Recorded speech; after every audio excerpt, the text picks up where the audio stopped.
All right, let's talk about mobile devices. And the thing I'll say over and over and over again is this is not just your phone. This is your phone, your tablet, your phablet, your laptop, and that's the one that everyone forgets. Your laptop is a mobile device.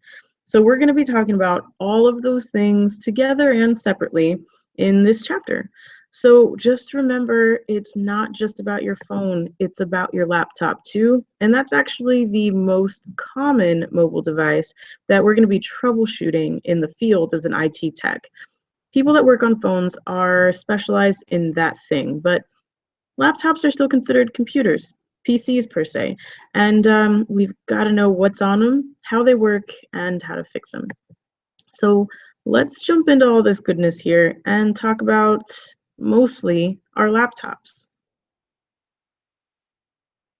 So we will be covering a few different things here in regards to how we're going to fix our laptops when they break and what even can go wrong with them in the first place. Now, I did talk about phones, and those are still, of course, mobile devices, but there's more than Android and Apple out there, so we need to make sure that we're aware of the different kinds of phones and mobile devices that we'll be servicing.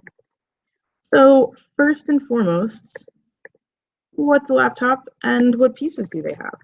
So every laptop's going to have a display, a keyboard, and some type of touchpad or equivalent of a mouse. And touchpad is absolutely the most common, but we've had a few different options in the past that haven't always worked out great, like the little trackball right in the middle of the keyboard. That thing always drives me nuts.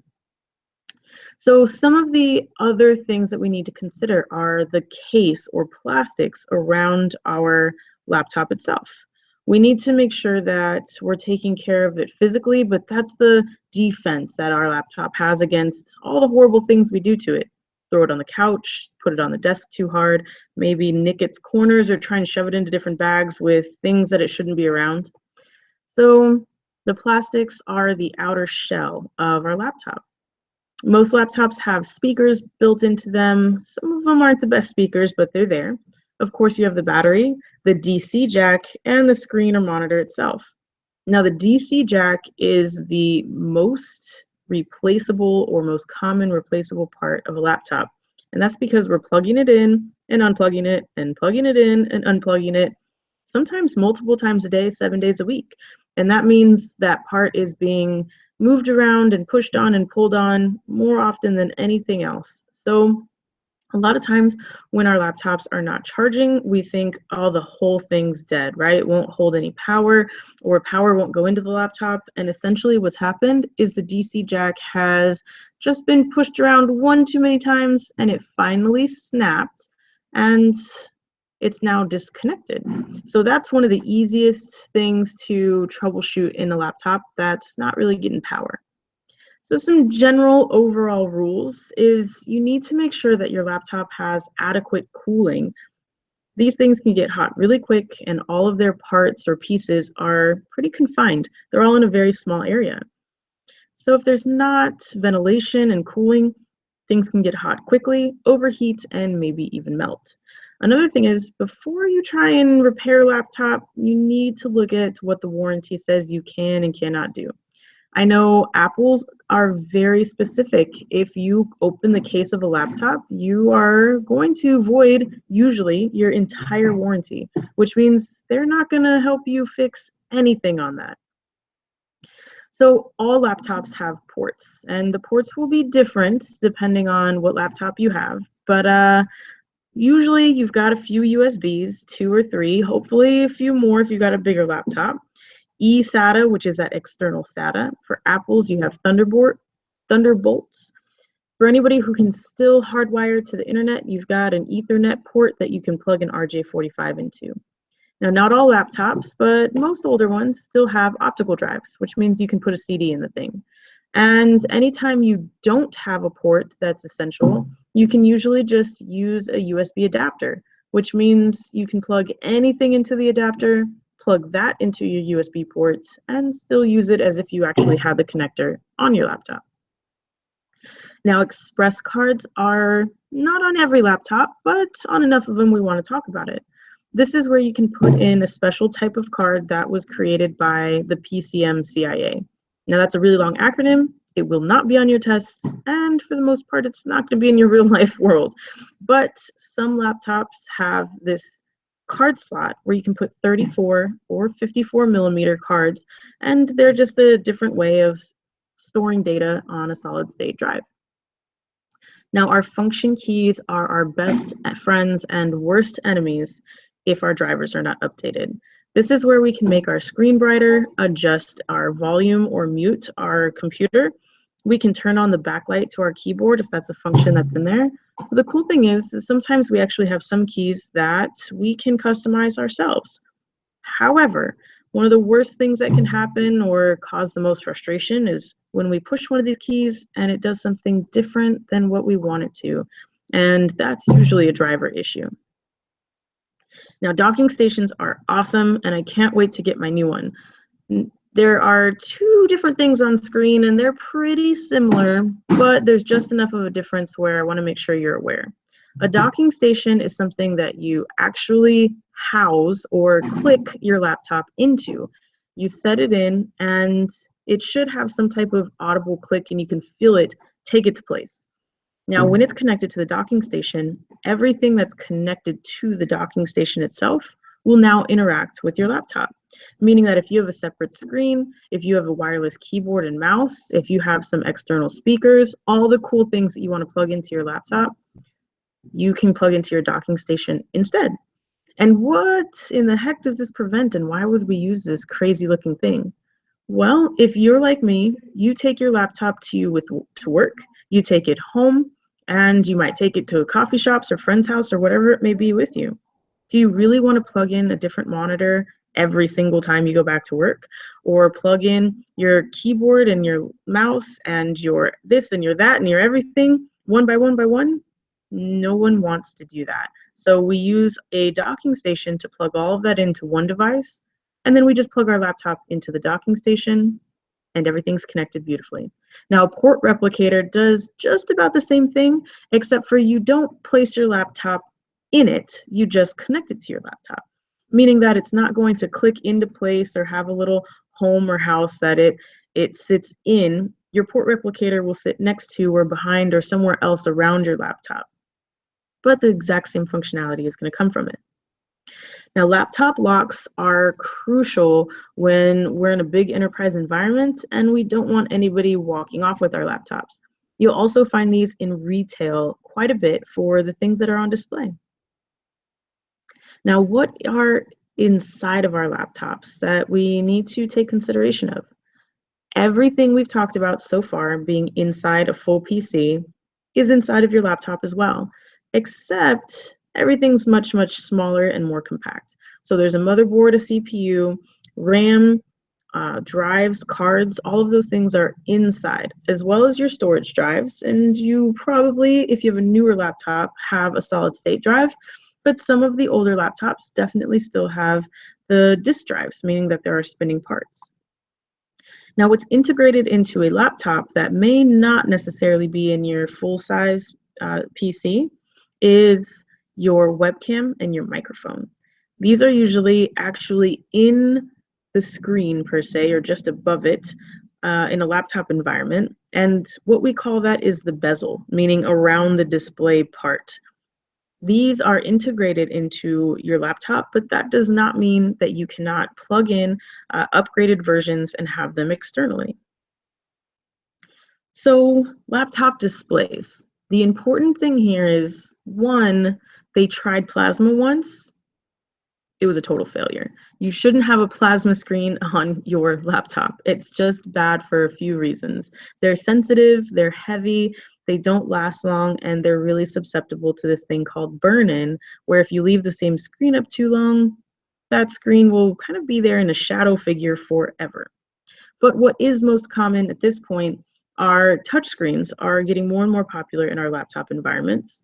Some of the screens rotate, but some of them are actually completely removable, which means you can have a tablet that connects to a separate keyboard And when they're together, it's considered a laptop, and when they're apart, it's just considered a tablet. So the display in a laptop is a very sensitive little thing, and I've seen them break, and it's heart-crushing to me when they do. But we're not just looking at a screen. You need to understand there's more behind that. An inverter is something that's going to convert the power that's coming in from DC to AC so that the display can use it in its proper form to get the picture. Now, a backlight is going to be in every LCD display, whether it's your laptop or an actual monitor. And they use LEDs, light emitting diodes, to get that light to where it needs to go so you see the perfect screen resolution and image in front of you. But what's also in your laptop screen, behind it, above it, around it, is your webcam and all the wires that are needed to make it work, your microphone so it can pick up audio, and I think the most important here, and the one that gets messed up the most often, is your Wi-Fi antenna. Now, most people do not know that that is actually wrapped right around the screen that you're looking at on your laptop right now. The Wi-Fi antenna is right there behind your webcam and kind of goes up the edges of your screen and even loops around the top a little bit.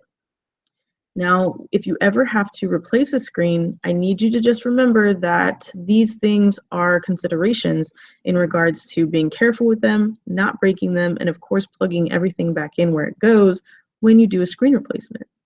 Now, the last thing I want to touch on here, and this is for laptops and mobile phones, is a digitizer. This is a very, very thin screen or piece of your screen that makes pretty much everything works. It's a layer of glass that lets all of your images or your screen be interactive. So when you touch it, it knows where you're touching it, and it sends the digital signal back to respond appropriately. So if you're increasing or decreasing what's on your screen as far as the size or zoom, if you're moving something left or right, your digitizer is what makes this work. Now, if you've ever cracked your cell phone screen and tried to replace it yourself, and you were doing great, and then all of a sudden, your actual colors and display turned into an absolute rainbow mess, well, that's when you cracked your digitizer.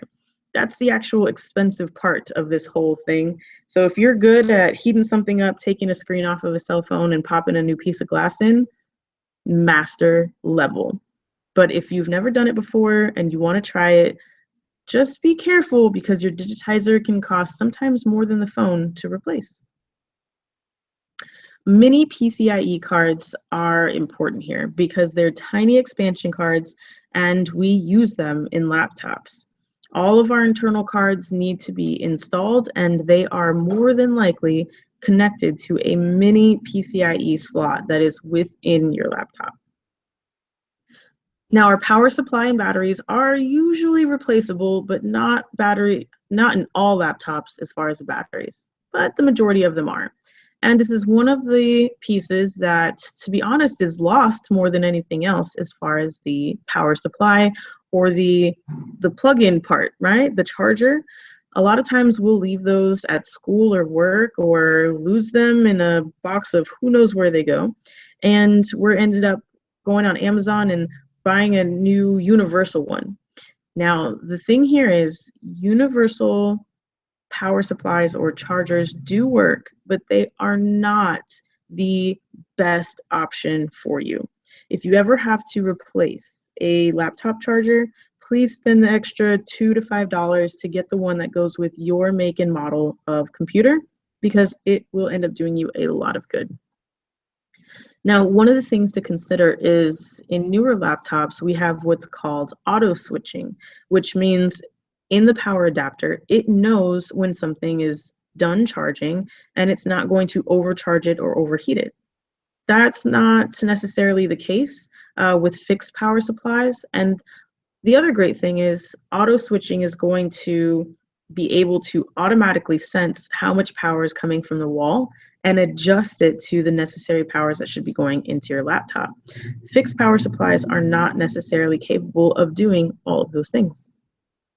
Now, when we talk about laptops, we already touched a little bit on cooling, but there are lots of different ways that we can make sure that we have a cool laptop environment.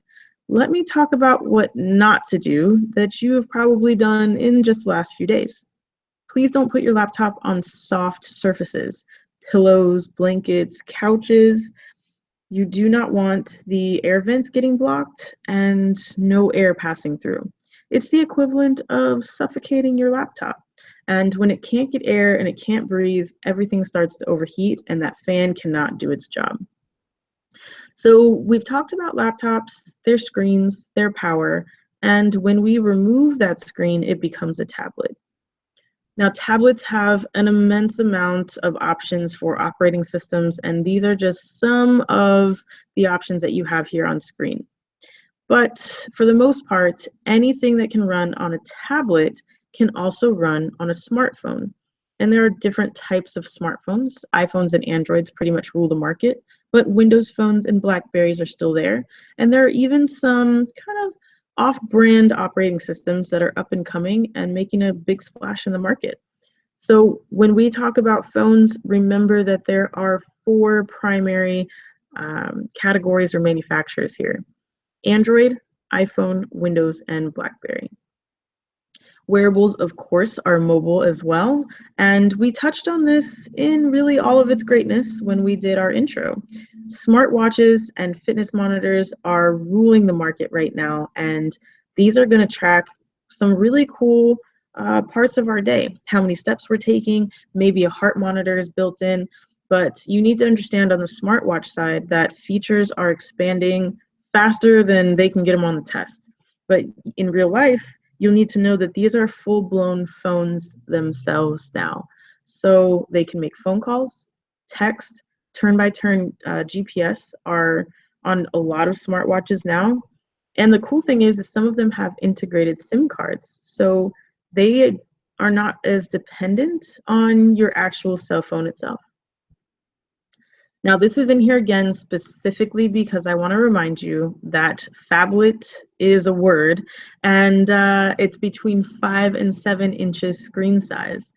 Now, in real life, are you going to walk around using the word phablet? Probably not much after this week, other than to tell some people what the funny new word you learned in class is. But for your test, you definitely want to be aware of the differences. So if you come across a question asking what's the best device for a person who's looking for a certain size, or if they already have a device and they tell you what size it is, then you'll be able to identify what type of device it is. E-readers do still exist, and these are tablets with a matte screen, pretty much made just for reading books and text. Smart cameras are awesome because every time you take a picture, you can upload it instantaneously to the internet as long as you have a Wi-Fi connection. But you can also use this with an NFC or what's called near field communication connection type, which means as long as you're within a few millimeters of something, you can transfer it. And some of them even have GPS built in so that you can geotag your photos. Now, GPS is something that we rely on every day. You need to understand that this is a satellite system, so when we don't have a clear view of the sky, we may get delayed results. And satellites are line of sight, so when we've got horrible thunderstorms or crazy clouds, your local receivers here on Earth may have some issues getting that information from the satellites down to the ground. Now, GPS is not what provides the pretty picture on your Google Maps. It just provides a little blue dot of where you are. All the rest of that, as far as the map and where the streets are built into your digital map, that's all software development. So the GPS is just being able to tell exactly where you are on Earth at any given time. So we talked a little bit about NFC right now, but there are lots of ways to get things connected, some wireless and some wired. Now, NFC again stands for near field communication, and this is how all those cool pay apps work. So Samsung Pay, Android Pay, Apple Pay, you need to wave your phone or actually touch your phone to a payment portal in a store that uses NFC. Now, proprietary means that somebody's made it and owned it. So you'll hear us talk about Apple proprietary or Cisco proprietary. That means they created that thing. They created that cord or that port or those rules, and they own it. They'll make updates to it.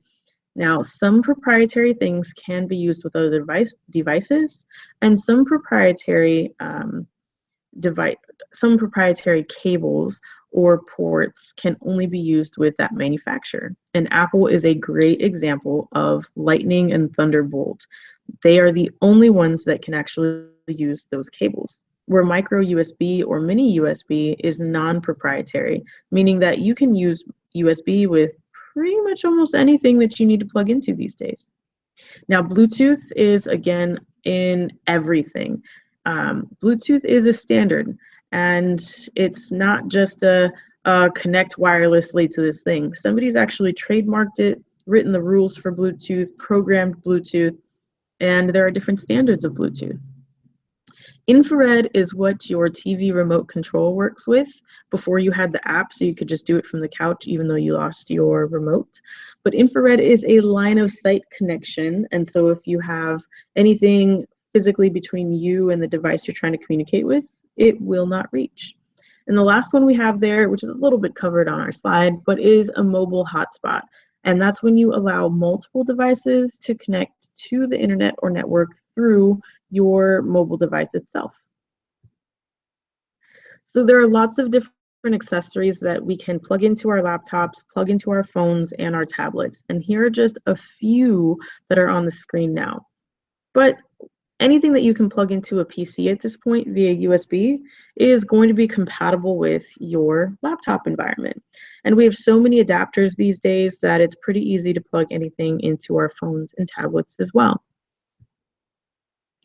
Now, we talked about firmware in a prior discussion. Your cell phone has firmware too. Your tablet does, and your laptop has a ridiculous amount of firmware. And they're going to go through the same updates for security and features as anything else will from your PC side. So a lot of times, if your phone's not working right and you've called into tech support or you walk into a store, one of the first things they'll go do for you or ask you is if you've updated your profile and your firmware.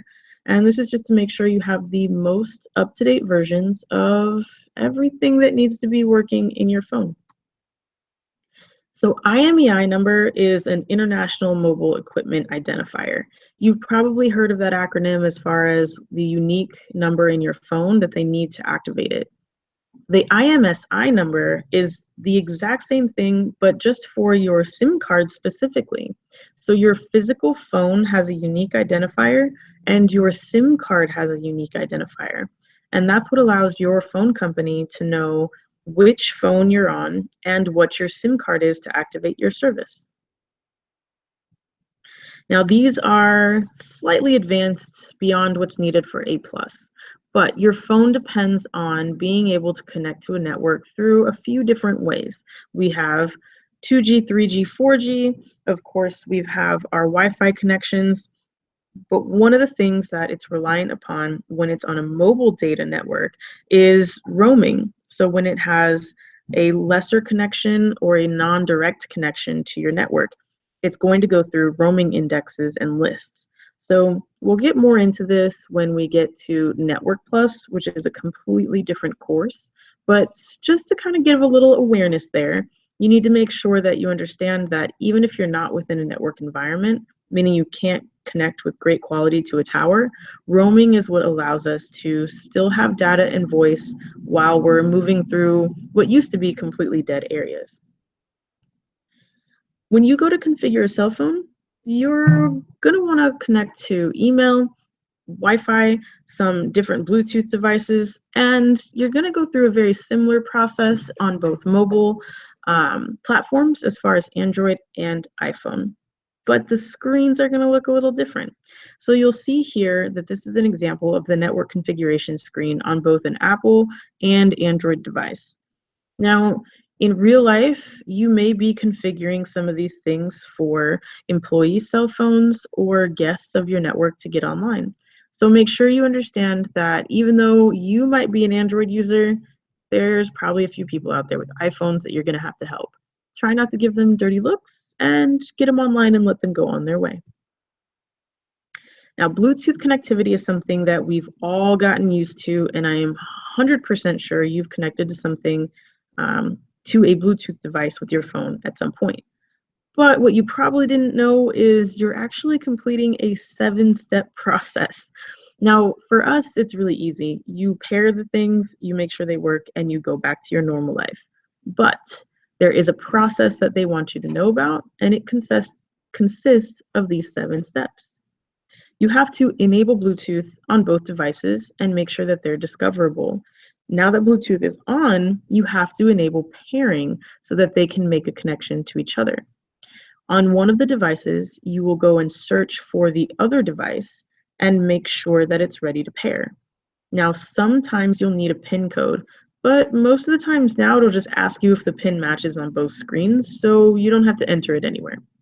Then you're going to verify the connection, of course, to make sure it's good on your screen, and then you're going to test the connection to make sure it's actually working in real life.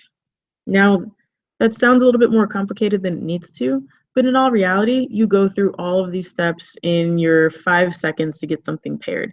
You just probably weren't aware of the official process per se, and that's what's on your screen. Now, when we configure email on our phone, we always cross our fingers that there's an app. But being an IT tech, you will be in an environment in a business where they're not necessarily using Gmail or Yahoo Mail or some app that they can just log into with their personal credentials. You're going to need to be configuring your actual work email, and that's where you need a little bit more information. So you've probably come across this or had somebody ask you about, well, which one do I pick, POP3 or what's IMAP? I don't even know. Well, it's not that bad. And as soon as you know the settings for your business, you'll get used to helping people set this up very quickly. POP3 and IMAP4 are the 2 options to receive email, and you do need to know which one your work or business area is using so that you can make the right selection. Also, there are 2 different levels of security that can be implemented. SSL, which is Secure Socket Layer, and TLS, which is Transport Layer Security. Again, this just depends on what your mail exchange server is set up with, and knowing those settings will make your life much, much easier.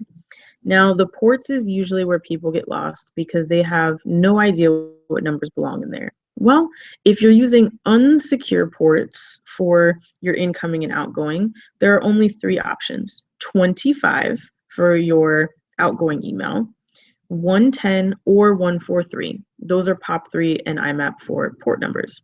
However, if you have security enabled, which hopefully you do, on your mail exchange server, then you will have a different port number to put into your incoming and outgoing mail ports. So we touched base on what a VPN was for our PC, and that secure session so that we can remote into a network and grab data without necessarily having to be at work or at the place where that data is housed. Well, your phone has a VPN connection as well. Now, I would highly recommend looking into what your job requires or suggests for a VPN, but you have lots of third-party options that will create a much safer environment when you're surfing the web, whether you're just buying things online or looking at different destinations or information, or you're actually remoting into a place. No matter what the thing is, keeping your traffic and data secure is priority. It's crucial, and it should be on the top of your to-do list. There are different screens when we enable VPNs for an Apple versus an Android device. So this is just an example of an Apple device and some of the options that you'll need to configure when you're setting up your VPN connection. Now, this is for the built-in VPN as far as the screenshots that you see here, and I'll take you to an Android screen example here as well. That does not mean that you have to use whatever is built into your phone. Like I said, using third-party apps can sometimes be the best option, especially if your company has a set of pre-approved VPN software that it's already implemented. Now let's talk about sync. all of us sync data. We want to make sure that when we have an email on our computer that we send out, that we can see it on our phone. Or if we save a contact in our phone, that we're able to access it when we jump on our PC or laptop. So some of the data that we sync is on screen, but there is a huge list, and it goes on well beyond just what's here. But some of the most important things, of course, are our contacts, our pictures, our email, and for me, the one I rely on the most is my calendar. If I put something into my calendar on my phone, I need it to be accessible on my computer and my laptop as well. So how does all that good stuff work, and what's the magic behind making something appear everywhere? Well, any type of Exchange server is going to be required to make all this good stuff happen. And Exchange Active Sync is one of the most common ones, and you can do this through a cloud service instead if you're relying on a third-party software. Now, most of us are either on iCloud or Google Drive because we're Android or Apple users. But of course, Microsoft has an option, and that is the OneDrive platform. Now, we used to use subscription services a lot more, but they're becoming much more specialized. Dropbox was a major player in the data storage market, and it's something I still use from time to time because I have lots of data still in there. So when you go to sync, does it all just work automatically? Well, for the most part, yes, but there are some requirements that you need to be aware of. You need to make sure that you have an account for whatever you're expecting to sync. I don't know the last time you bought a new phone or maybe factory reset your phone, but you'll notice that you don't get very far into the system before you put your email address in. So you have to put your email address and your password in so that you can start to set up that phone. For Android users, it's required to have a Gmail account. And for Apple users, you have to have an Apple email account. Without that, you have a phone that has a flashy screensaver that says, "Thank you for buying this make and model, and tell me when you're ready to set up your account." But you can't go much further than that. Some of the other things you'll need is if you're going to sync to your business email, you have to make sure that you're in compliance with their specific requirements and have the information needed to jump onto their servers and sync with them. Some devices need additional software above and beyond what comes with it. And this is when you're syncing with specialized or third-party servers. So I think some of these are pretty clean cut, but let's go over a few ways to not break your phone. Try not to put it in your back pocket and sit on it. This happens a lot. Get a screen protector. It'll definitely help you in the long run as far as protecting from tiny scratches and dirt from always being in there, as well as if anything happens and you drop your phone, it'll help protect it and not allow the glass to shatter. Try not to throw your phone directly at the ground or any hard surfaces. That's going to reduce its life. Make sure that you don't let your phone reach extreme temperatures. So just like babies and beautiful little puppies, don't lock them in a hot car and leave them by themselves on sunny days.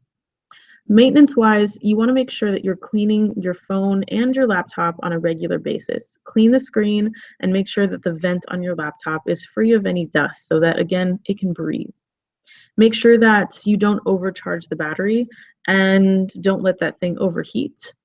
Don't let it near fire or water. Now, of course, if your building, whether home or work, is on fire, there are probably some other things you should be grabbing first. But if you want your laptop to survive, put it on your top 5 list. All right. Never throw your laptop. I know most of us will throw our laptop and our phone onto the bed, onto the couch, maybe drop it from a little bit too far onto a table. Please be careful with your devices. They didn't do anything evil to you. Your operating environment needs to be cool, well ventilated, and at an appropriate humidity level. Now, some of these things are well out of our control, so we can't necessarily tell the weather to turn up or down, but we can make sure that we keep our devices in a cool place.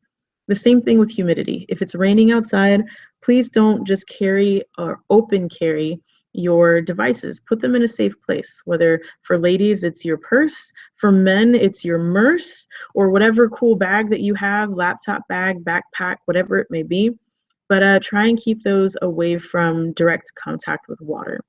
Also, the most efficient place to keep your humidity levels, if you have control over that, is around the 60% range. If you have very high humidity, of course, you have water condensation and can really cause issues with rusting and corrosion. But low humidity can actually cause some damage as well, because that ESD, or running around on carpet and then zapping somebody, that is higher likelihood of happening in a very low humidity environment. So if you live in the desert or are in a very low humidity, arid environment, then maybe having a humidifier in your home or office will help out.